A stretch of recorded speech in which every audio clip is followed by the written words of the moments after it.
Are you the type of person who sends a message in a group chat and then starts overthinking when no one replies? Are you someone who reluctantly attends gatherings you don't want to go to just because you're afraid others might think you're antisocial? If you're nodding along, then congratulations. You might be living a life that satisfies everyone else while only compromising yourself. Carl Jung once said, "The most lonely people are often those who try to please everyone." Today I want to tell you a truth that might make you uncomfortable, but will absolutely set you free. You don't need to be liked by everyone, and trying to achieve this is quietly destroying your life. I know this sounds harsh, especially in this social media age where likes and comments seem to have become the measure of our self-worth. But the psychological master Carl Jung saw through this long ago. He wrote in the Red Book, "Your task is not to seek for love, but merely to seek and find all the barriers within yourself that you have built against it." This sentence reveals a profound truth. Our craving for external validation actually stems from internal deficiency. Jung's individuation theory points us toward a completely different path.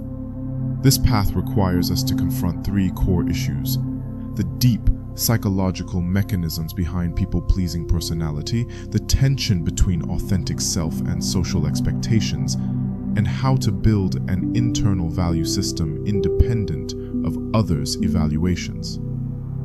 If you're tired of living in others' expectations, tired of that feeling of constantly pleasing but never truly being happy, then this video is prepared for you. Jung pointed out in Psychological Types, the persona is the false appearance we show to the world, which conceals our true nature. The formation of most people-pleasing personalities is precisely the result of this persona's overdevelopment.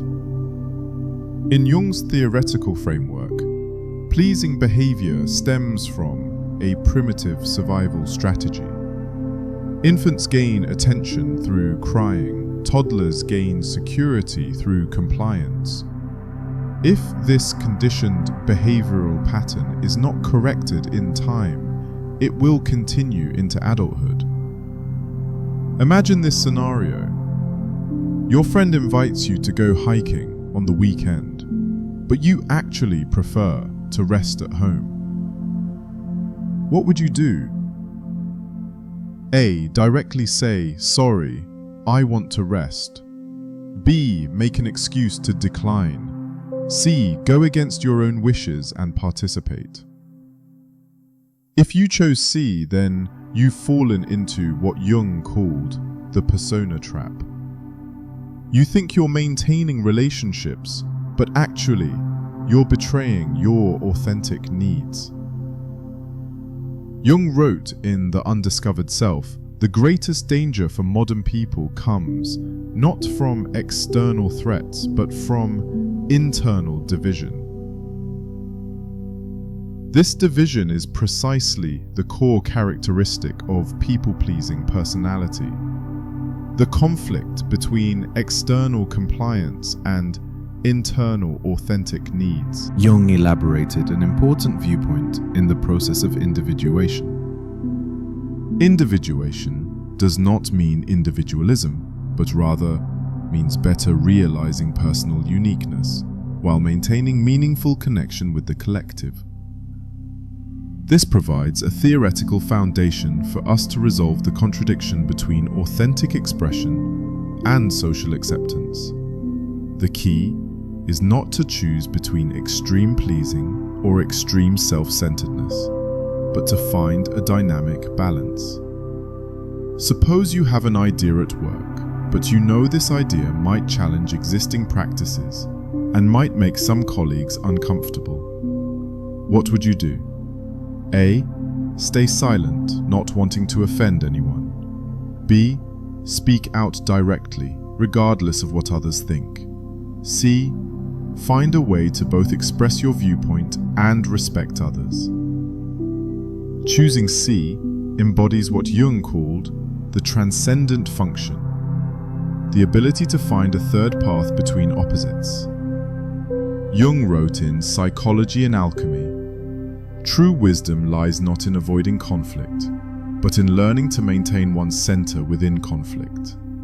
This sentence points out the essence of balance, not eliminating tension, but maintaining internal stability within tension. Jung wrote in The Red Book, "Your vision becomes clear when you can look into your own heart. Who looks outside dreams. Who looks inside awakens." This sentence points out the core of building internal sense of value, shifting from external seeking to internal seeking. Imagine you just posted something on social media, but after several hours, there are very few likes and comments. What's your first reaction? A. Is my content not good enough? B. Do people not like me? C. It's okay. I posted this because I wanted to share, not to get recognition. If your first reaction is A or B, it shows that your self-worth still largely depends on external feedback. This is precisely what Jung called the trap of extroversion. Jung's individuation practice methods. Active imagination technique.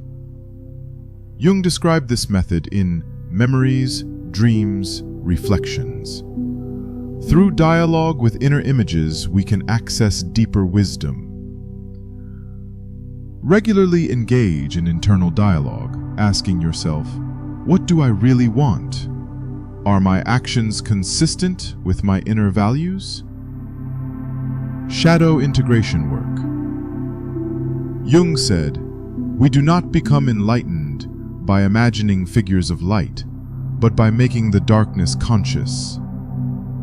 Accept your imperfections, including selfishness, anger, jealousy, and other emotions labeled as negative by society." Dream analysis and symbolic understanding. Jung emphasized, dreams are the royal road to the unconscious. Through recording and analyzing dreams, we can better understand our inner authentic needs. Archetype identification and transcendence. Recognize which behaviors are driven by archetypes in the collective unconscious, such as the good person archetype, the savior archetype. Then, consciously choose whether to continue these patterns. Jung wrote in Modern Man in Search of a Soul, "Your life task is to become yourself, not what others expect you to become." Jung once said, "The greatest tragedy is not death, but never having truly lived." Now please think about this question. If you woke up tomorrow and found yourself completely unconcerned with others' opinions, what different choices would you make? Perhaps you would wear clothes you truly like rather than what others think is appropriate. Say what you really think rather than what others want to hear. Choose the path you truly love rather than the path others consider correct. These choices might cause some people to leave your life, but Jung reminds us in Psychology and Religion, true relationships are built on the foundation of authenticity, not on the foundation of mutual accommodation. Those who leave because of your authenticity never belonged in your life in the first place. And those who accept the real you are the relationships worth cherishing. Jung wrote in his autobiography, Memories, Dreams, Reflections, "My life is a story of the self-realization of the unconscious." This sentence reveals the essence of individuation, not becoming perfect in others' eyes, but becoming the complete expression of one's inner potential. Stop selling yourself out to gain everyone's approval. Jung said, "I'd rather be whole than good." You don't exist to please others. You exist to realize your unique life value. When you no longer need everyone to like you, you'll discover a magical phenomenon. Those who are truly worthy will actually respect and appreciate the authentic you even more. This is what Jung called the courage of individuation, daring to be yourself, even if it means not being understood by everyone. As he said in The Undiscovered Self, individuation is a process of differentiation, having for its goal the development of the individual personality. If this video helps you, please like and subscribe. Tell me in the comments, which small change are you prepared to start with on your journey to being your authentic self? Remember Jung's words, the most important question in your life is not how others see you, but how you see yourself.